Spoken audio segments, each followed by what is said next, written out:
تخيلوا هذا المونديال العقيم اللي بيتلعب الفجر والساعة 1 الصبح والساعة 4 الفجر. تخيلوا إن هذا المونديال أو ده المونديال ده 48 منتخب أو 48 فرقة، يعني 144 ماتش، كل ماتش منهم بيتلعب كل 4 سنين.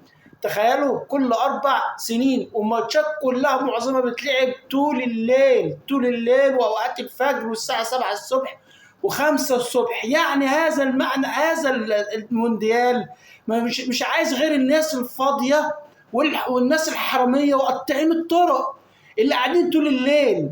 أما الناس الموظفين اللي زي حالاتنا والناس الكحيانين اللي طالعين عينهم طول النهار، ما ينفعش يتفرجوا على الماتشات دي، لان اصلا الكاس العالم ده اصلا كله اصلا هباب طين.